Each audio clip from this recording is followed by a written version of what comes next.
some of the stuff that's listed on here is like... But I thought those are really cool, and I really wish that there were more of them in the village, and I feel like you might not even need to spread them out. The Social Rules Project is about institutions. And this is a term in the social sciences that is used to describe the rules that societies live by. So the goal of the Social Rules Project is to help make this idea more accessible. And the way that we decided to go about it is to use art and animation and entertainment and different multimedia approaches that basically take this idea out of the research and make it more accessible for a broad public. For the film, we knew that we were going to need some of the top talent available among college animation programs. So we reached out to the California Institute of the Arts, where they have dozens of students who are trained in the highly skilled area of animation. For me, I got interested in this project because it was something that was completely worthwhile.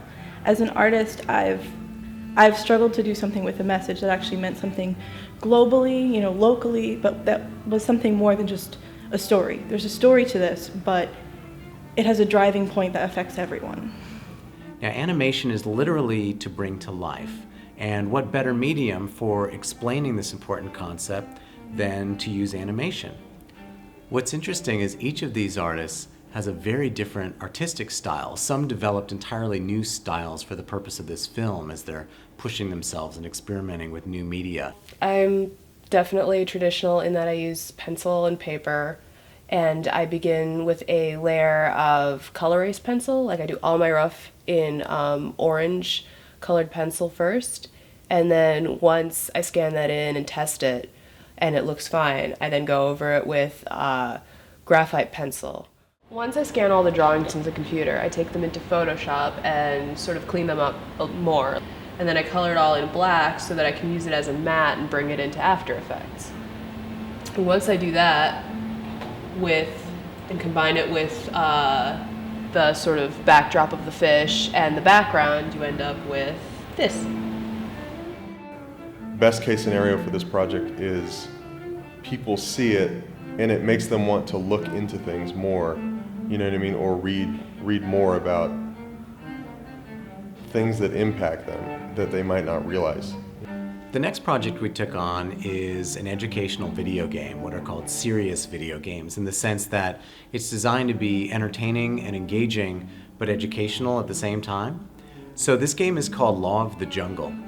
Now, making this game required about 2 years of full-time work by a couple of student teams.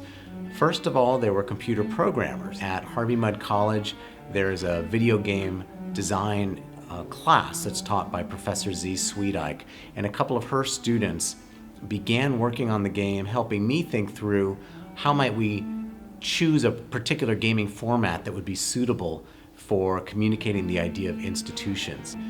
Eventually we realized that we needed to reach out beyond expertise, technical expertise in computer science, and to bring on board artists.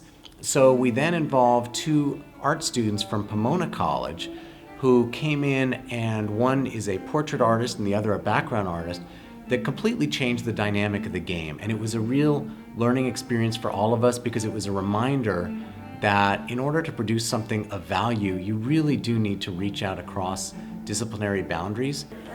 I've never been part of that world, like computer programming. I've never really been exposed to that, and seeing them work on that and seeing the intersection between like computer programming and design, and that's been real interesting. And from an artistic standpoint, I guess it gave me just a lot of practice just drawing faces and just giving me giving me more facility with conveying expressions. And I'm trying to get into like the animation industry, so this job is like helpful for me to just play around with like character design and stuff like that. After about 3 rounds of revisions, we were ready to share it with a broader group. So we tested the game in a course called Global Environmental Politics, and 40 students played through the game and provided feedback both in a survey and in a group discussion, and revealed all kinds of things that we would never have even thought about as the game designers and developers. Everything from elements of the plot that needed improving to technical glitches or ways to enhance the overall level of play. So from start to finish, the video game as well as other aspects of the project were truly collaborative and student-driven. It was the passion and talents of the students that really made this project possible.